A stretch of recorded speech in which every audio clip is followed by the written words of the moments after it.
Fatima roziyallohu anha balog'atga yetdi. Xaridorlar kimga berar ekan degan o'yda bo'ldi. Abu Bakr Siddiq Fatima onamizga sovchi qo'yganida Rasululloh chiroyli suratda uzrini aytdi. Orqasidan Umar ibn Xattob sovchi qo'ydi. Rasululloh u kishiga ham shunday javobni berdi.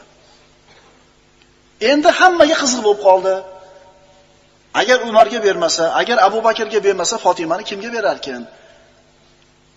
Bu narsaga qiziqqanlarni gumoni Aliga bersa kerak degan bo'ldi. So'ngra Alini qistashdi. Necha kirdi? Badr g'azotidan keyin uylandi deyiladi. Avvalam deyiladi, nima bo'lganda 24-25 ga kirgan yigit.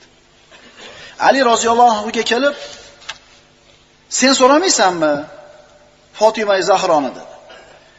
Ali roziyallohu anhu Abu Bakr Umardan keyin qanaqa bo'lar ekan dedi. Ularga bermagan menga berarmikin? Boyaga maslahat berayotganlar, nimaga senga bermas ekan? Axir Rasulullohga eng yaqin sahoba sensan. Rasulullohning uyida katta bo'lding. Rasululloh seni otangning uyida katta bo'lgan. Islomga birinchi bo'lib kirgan yigit sensan, yosh bola sensan. Onang Rasulullohga qaragan. Rasulullohning ayoli seni katta qilgan. Sen Rasulullohning tarbiyasida o'sding. Eng birinchi musulmon bo'lganlardansan. Ali roziyallohu anhu qarang, otasi yo'q, onasi yo'q. Fatima Zahroni so'ragani Rasulullohning uyiga bordi. Maslahatchilarning so'zidan shijoatlanib, Fatima Zahroni so'ragani Rasulullohning uyiga bordida salom berib, Rasulullohning oldida o'tirdi. Endi shu mavqifni bir tasavvur qiling. Rasululloh o'tiribdi, 24-25 ga kirgan yigit o'tirib turib, Ali salom berib indamay o'tiribdi. O'zi sovchi bo'lib kelgan. Kim uyiga? Rasululloh. Kimni so'rab keldi? Fatima Zahro. Subhanalloh. Rasululloh sezdi Alini bir hojat bilan kelganini ayta olmayotganligini. Oradagi xijolatchilikni ko'tarish uchun Rasululloh Ibn Abi Tolibning hojati nadir dedi. Shunda Ali roziyallohu anhu Rasulullohning qizlari Fatimani eslagan edim dedi-da, yerga qarab jim turib qoldi. Shunda Rasululloh sallallohu alayhi vasallam bu so'zlarni eshitishi bilan lutf ko'rsatib, "Xush kelibsan, safo kelibsan" bo'ldi. Yana oraga jimlik tushdi. Ali roziyallohu anhu nima bo'lganligini tushunmasdan sekin turib chiqib ketdi. Tashqarida turibdi maslahatchilar. Nima bo'ldi, nima bo'ldi? Bilmayman nima bo'ldi. Rasulullohga murodimni aytuvdim, "Xush kelibsan, safo kelibsan" dedilar. Bo'ldi. Senga bitta so'z ham yetar edi, senga ikkita aytibdi. Muborak bo'lsin deb turib, hamma xursand bo'ldi. Ertasi kuni Ali roziyallohu anhu payg'ambarimiz sollallohu alayhi vasallam turgan joyga yaqinroq keldida, Rasulullohga eshittirib turib, "Kecha Rasulullohning qizlariga sovchilik qilmoqchi bo'lgan edim. O'zi biror narsam yo'q edi, ammo yaqinlik va mehrlaridan umidvor bo'lgan edim" dedi. Rasululloh eshitdi-da, "Berki" dedi. "Berki" dedi. "Nima ham bor" dedi. "Ya Rasululloh, hech narsam yo'q" dedi.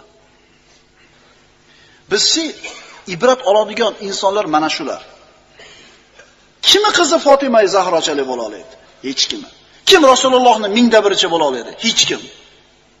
Rasululloh hech narsasi yo'q Aliga beryapti qizini. Bularni rizq Allohdan degan e'tiqodi o'rnida bo'lgan. Nima ham bor dedi Rasululloh. Desa, "Ya Rasululloh, hech narsam yo'q" dedi. Men bergan xutomiga sovuting qani dedi. Sovut, jangda kiyadigan sovut. Bor o'sha narsa deb olib ket dedi. Olib keldi. Ali roziyallohu anhu tezda borib sovutni olib kelganidan keyin Rasululloh uni sotib kelishlikka buyurdi. Sovutni Usmon ibn Affon sotib oldi. 470 dirhamga. Ali roziyallohu anhu bu dirhamlarni olib Rasululloh oldiga qo'yganida, Rasululloh bu dirhamlarni o'zining muborak qo'li bilan olib bir qismini Bilolga berdi. Atir xushbo'y narsalar sotib olib keldi. Qolgan qismi Ummu Salama onamizga berdi-da, kelinga sarflaylar dedi. Fatima Zahroni sepi. Ular nimadan iborat edi? Teridan bo'lgan bitta yopinchiq, po'stak. Kech payt ustiga yopib yotishar edi, sovuq bo'lsa, issiq bo'lsa tagiga solib yotishar edi, kunduzi tuyasiga shu po'stakda yem berishar edi. bitta po'stak. Ichiga xurmo fatilasi solingan ikkita yostiq. Tosh tegirmon. Suv idish hamda ikkita bo'sh meshcha qop. Shu Fatima Zahroning sepi.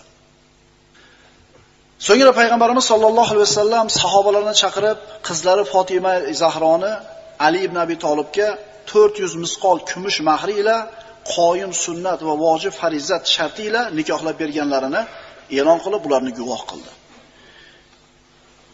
Rasululloh sollallohu alayhi vasallam nikohni o'qidi va ularning haqlariga saodat, baxt, solih zurriyot tilashlik bilan duo qildi.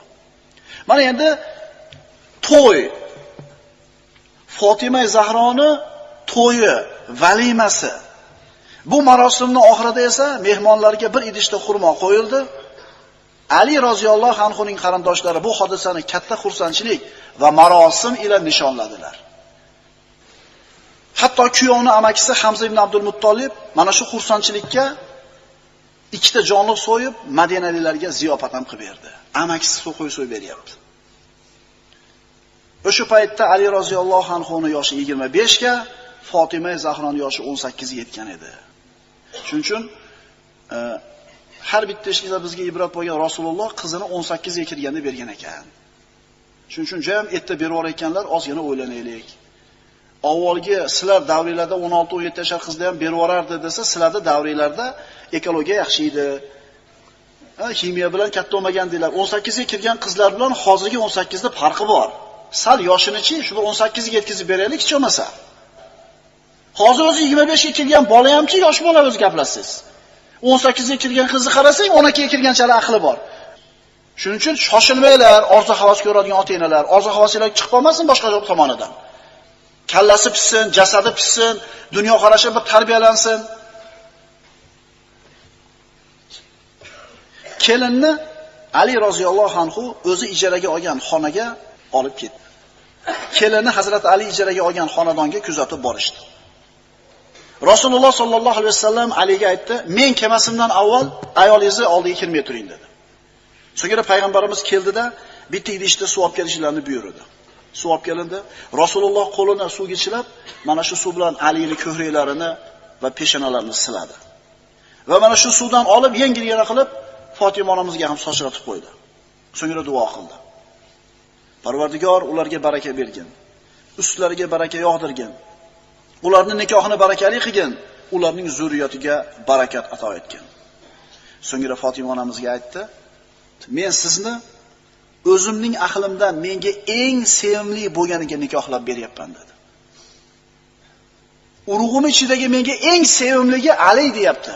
Bu ham payg'ambarimiz sollallohu alayhi vasallam Alini qanchalik qadrlaganligi va Ali roziyallohu anhoni karomatini, manzilatini, sharafini ko'rsatadigan holatlardan.